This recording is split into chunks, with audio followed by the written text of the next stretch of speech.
Hey guys, I have a great book for you today. It's called The Happiest Hippo in the World, and it's by Danielle Steele, which I don't think it's the same author that writes all those like love novels, but maybe so. Here we go.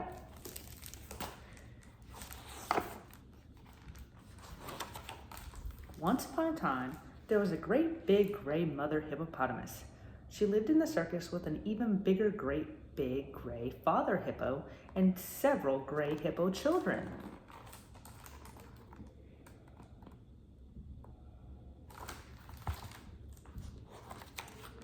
One day, the great big gray mother hippo told her children that there was going to be a brand new baby hippo. The whole circus was happy about the news. The elephants and zebras and horses and clowns could hardly wait for the newest little baby hippo to arrive. The clowns were especially excited and had plans to dress up the new hippo in baby clothes and drive it around in their clown car.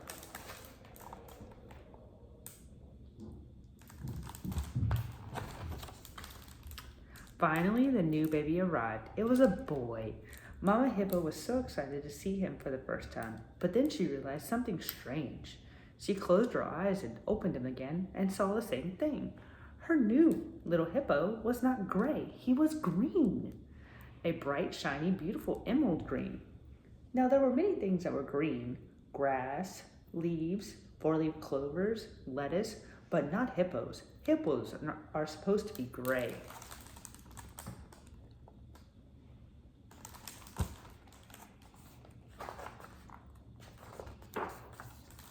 What happened? Asked Father Hippo. Do you think you ate too much spinach before he was born? All the hippo brothers and sisters thought it was very funny, except the little sister, who was a little scared. Pretty soon, the whole circus knew the new baby hippo was green. Everyone could tell he was very sweet, but there was no denying that he was very different. Mama and Father Hippo named the new baby Alpinus, but no one ever called him that. They just called him Greenie, and he called himself that too.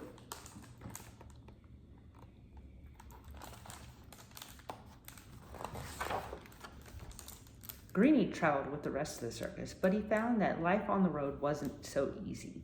Not only was he a green hippo, but he was also huge, absolutely huge. Children thought that Greenie looked scary. He was just too different from all the other animals and all the other hippos. He was even different from his own family.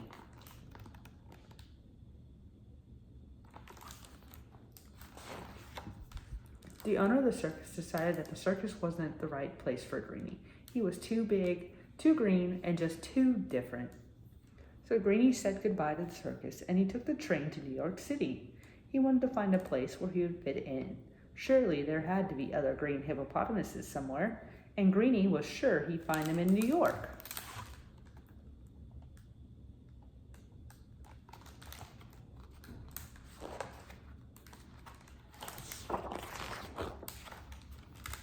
New York was a little scary for him at first. The buildings were very tall, and there were a lot of people and noises, like cars and taxis honking. And then one day, he found Central Park when he was out walking. It was a beautiful place full of trees. Best of all, it looked like a happy place to him. There were children laughing and playing and running.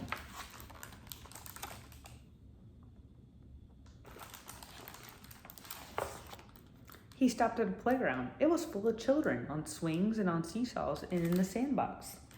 "You're too big to play in the sandbox," he heard someone say, "and you're green." Greenie's feelings were hurt.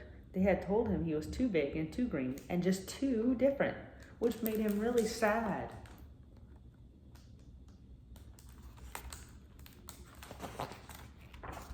Greenie walked over to the seesaw and tried to find a friend. One mother explained to him that if he rode the seesaw, it would never get off the ground. He was just too big. Greenie tried the swings next and found he couldn't fit into the seats. And to make everything worse, he hadn't made a single friend. Finally, he was walking slowly out of the playground when he saw a little boy sitting on a bench alone. Greenie didn't even say hello. He didn't want to scare the boy, since he seemed to scare everyone else. Suddenly, he heard a voice behind him.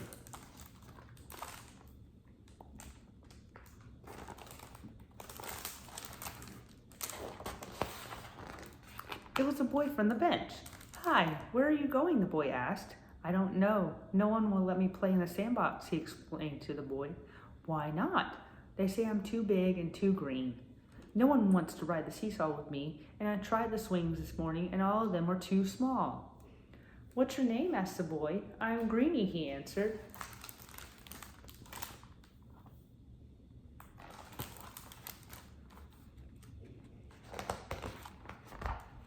I'm Charlie. My favorite color is green, the boy said with a smile. Would you like to try the seesaw? I'd love to. Do you think we could? I'm a lot bigger than you. While Charlie and Greenie went together to the seesaw, Charlie told him how it could work. They tried it, and it did work.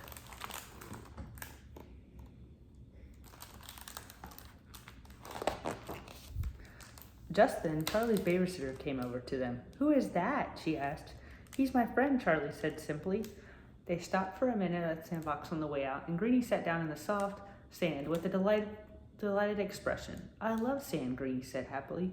I'll bring 2 pails and some shovels tomorrow, Charlie promised, and with that, Greenie followed him out and walked him to the edge of the park. See you tomorrow, Greenie said.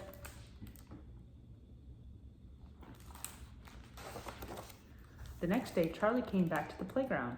He was happy to see his friend Greenie. He had never seen anyone as beautiful as the green hippopotamus.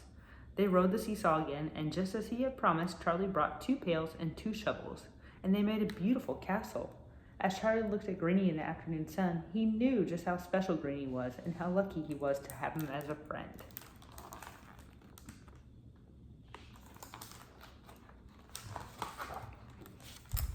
Greenie told Charlie that someone had called him a monster again that day. He hated it when people did that.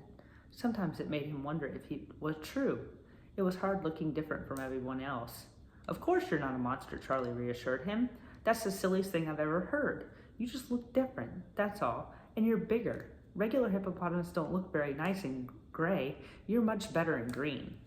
Charlie didn't run away from him. He didn't call him a monster. He wasn't afraid of him. He thought Greenie was beautiful, and he was proud to be his friend. And Greenie was just as proud.